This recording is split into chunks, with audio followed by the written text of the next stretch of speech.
Service for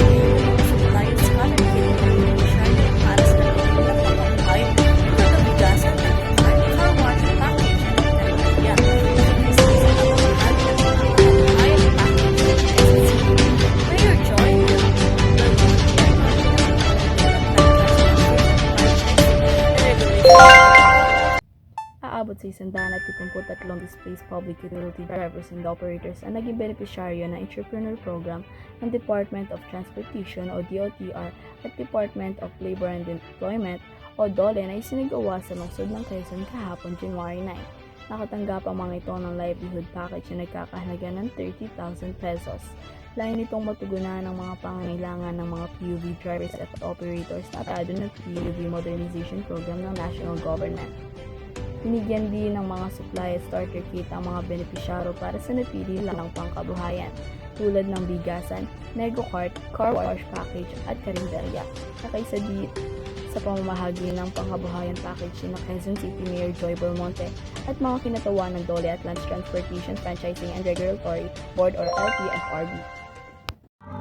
aabot sa 173 displaced public utility drivers and operators ang naging benepisyaryo ng entrepreneur program ng Department of Transportation o DOTR at Department of Labor and Employment o DOLE na isinagawa sa lungsod ng Quezon kahapon January 9. Nakatanggap ang mga ito ng livelihood package na nagkakahalaga ng 30,000 pesos. Layo nitong matugunan ng mga pangangailangan ng mga PUV drivers at operators na atado ng PUV modernization program ng national government. Binigyan din ng mga supply at starter kit ang mga benepisyaro para sa napili lang pangkabuhayan tulad ng bigasan, nego cart, car wash package at karinderya. Nakaisa din sa pamamahagi ng pangkabuhayan package ng Quezon City Mayor Joy Belmonte at mga kinatawan ng DOLE at Land Transportation Franchising and Regulatory Board or LTFRB. Aabot sa 173 displaced public utility drivers and operators ang naging benepisyaro ng entrepreneur program ng Department of Transportation o DOTR at Department of Labor and Employment o DOLE na isinagawa sa lungsod ng Quezon kahapon January 9. Nakatanggap ang mga ito ng livelihood package na nagkakahalaga ng 30,000 pesos. Layunin itong matugunan ng mga pangangailangan ng mga PUV drivers at operators na naapektado ng PUV modernization program ng national government. Binigyan din ng mga supply at starter kit ang mga benepisyaro para sa napili nilang pangkabuhayan tulad ng bigasan, nego cart, car wash package at karinderya.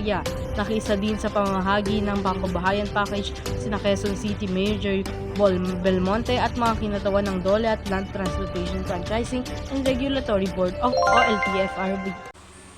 Aabot sa 170 displaced public utility drivers and operators ang nagiging beneficiary ng entrepreneur program ng Department of Transportation o DOTR ng Department of Labor and Employment na DOLE na sinasagawa sa lungsod ng Quezon kahapon January 9. Nakatanggap ang mga ito ng livelihood package na kakalaga ng 30,000 pesos. Layo nitong matugunan ng mga pangangailangan ng PUV driver at operator na apektado ng PUV modernization program ng national government. Binigyan din ng supply at starter kit ang mga beneficiaryo para sa napili nilang pangkabuhayan tulad ng bigasan, nego cart, car wash package at karinderya. Nakikisa din sa pamamahagi ng pangkabuhayan package na Quezon City Mayor Joy Belmonte at nakakatawa ng DOLE ng Land Transportation Franchising and Regulation Board LTFRB. Aabot sa 173 displaced public utility drivers and operators ang naging benepisyaryo ng entrepreneur program ng Department of Transportation o DOTR at Department of Labor and Employment o DOLE na isinagawa ng lungsod ng Quezon kahapon January 9. Nakatanggap ang mga ito ng livelihood package na kakalaga ng 30,000 pesos. Layo nitong matugunan ang pangangailangan ng PUV drivers at operators na apektado ng PUV modernization program ng national government. Binigyan din ng mga supply at starter kit ang mga benepisyaryo para sa napili nilang pangkabuhayan tulad ng bigasan, nego cart, car wash package at karinderya.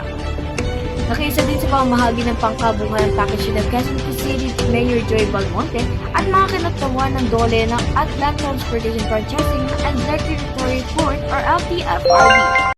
Aabot sa 173 displaced public utility drivers and operators ang naging benepisyaryo ng entrepreneur program ng Department of Transportation o DOTR at Department of Labor and Employment o DOLE na isinagawa ng lungsod ng Quezon kahapon January 9. Nakatanggap ang mga ito ng livelihood package na nakakahalaga ng 30,000 pesos. Layo nitong matugunan ng mga pangailangan ng mga PUV drivers at operators na apektado ng PUV modernization program ng national government. Binigyan din ng mga supply at starter kit ang mga benepisyaryo para sa napili nilang pangkabuhayan tulad ng bigasan, nego cart, car wash package at karinderya. Nakikiisa din sa mga pamamahagi ng pangkabuhayan package na Quezon City Mayor Joy Belmonte at mga kinatawan ng DOLE at Land Transportation Franchising and Regularly Board o LTFRB. Aabot sa 143 displaced public utility drivers and operators na naging benepisyaryo ng Entrepreneur Program ng Department of Transportation o DOTR at Department of Labor and Employment o DOLE na sinagawa sa lungsod ng Quezon kahapon, January 9. Nakatanggap ang mga ito ng livelihood package na nagkakahalaga ng 30,000 pesos. Layo nitong matugunan ng mga pangangailangan ng mga PUV drivers at operators na apektado ng PUV Modernization Program ng National Government. Binigyan din ng mga supply at starter kit ang mga benepisyaryo para sa napili ng pangkabuhayan tulad ng bigasan, negosyo, cart, car wash, package at karinderya. Nakikisa din sa pamamahagi ng pangkabuhayan package sina Quezon City Mayor Joy Belmonte at mga kinatawan ng DOLE at Land Transportation Franchising and Regulatory Board. Abot sa 170 displayed public utility drivers and operators ang naging benepisyaryo ng Entrepreneur Program ng Department of Transportation o DOTR at Department of Labor and Employment o DOLE na isinagawa sa lungsod ng Quezon kahapon, January 9. Nakatanggap ang mga ito ng livelihood package na nakakahalaga ng 30,000 pesos. Layo nitong matugunan ang mga pangangailangan ng mga PUV drivers at operators na apektado ng PUV Moderation Program ng National Government. Binigyan din ng mga supply starter kit ng mga benepisyaryo para sa napili nilang pangkabuhayan, tulad ng bigasan, negosyo card, car wash package at karinderya. Nakisa din sa pamahagi ng pangkabuhayan package na Quezon City Mayor Joy Belmonte at mga kinatawan ng DOLE at Land Transportation Franchising and Regulatory Board o LTFRB.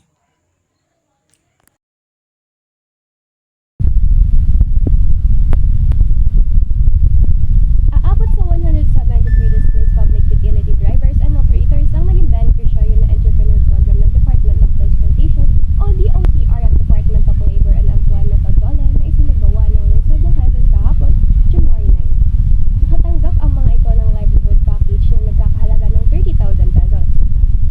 Layo nitong matugunan ng pangangailangan ng mga PUV drivers at operators na apektado ng PUV Modernization Program ng National Government. Binigyan din ng mga supply at starter kit ang mga beneficiaryo para sa napili nilang pangkabuhayan tulad ng bigasan, nego cart, car wash, package at karinderya. Nakikiisa din sa pamamahagi ng pangkabuhayan package ng Quezon City Mayor R. Belmonte at mga kinatawan ng DOLE at Land Transportation Franchising and Regulatory Board o LTFRB. Aabot sa 173 displaced public utility drivers and operators ang naging benepisyaryo ng Entrepreneur Program ng Department of Transportation o DOTR at Department of Labor and Employment o DOLE na isinagawa sa lungsod ng Quezon kahapon, January 9. Nakatanggap ang mga ito ng livelihood package na nagkakahalaga ng 30,000 pesos. Layo nitong patugunan ang mga pangangailangan ng mga PUV drivers at operators na apektado ng PUV Modernization Program ng National Government. Binigyan din ng mga supply at starter kit ang mga benepisyaryo para sa napili nilang pangkabuhayan tulad ng bigasan, nego cart, car wash, package at karinderya. Nakaisa din sa pamamahagi ng pangkabuhayan package sina Quezon City Mayor Joy Belmonte at mga kinatawan ng DOLE at Land Transportation Franchising and Regulatory Board o LTFRB. Aabot sa 173 displaced public utility drivers and operators ang naging benepisyaryong Entrepreneur Program ng Department of Transportation o DOTR at Department of Labor and Employment o DOLE na isinagawa sa lungsod ng Quezon kahapon, January 9. Nakatanggap ang mga ito ng livelihood package na nagkakahalaga ng 30,000 pesos. Layo nitong matugunan ang mga pangangailangan ng mga PUV drivers at operators na apektado ng PUV Modernization Program ng National Government. Binigyan din ng mga supply at starter kit ang mga benepisyaro para sa napili nilang pangkabuhayan tulad ng bigasan, nego cart, car wash package at karinderya. Nakiisa din sa pamamahagi ng pangkabuhayan package na Quezon City Mayor Joy Belmonte at mga kinatawan ng DOLE at Land Transportation Franchising ng Regulatory Board o LTFRB.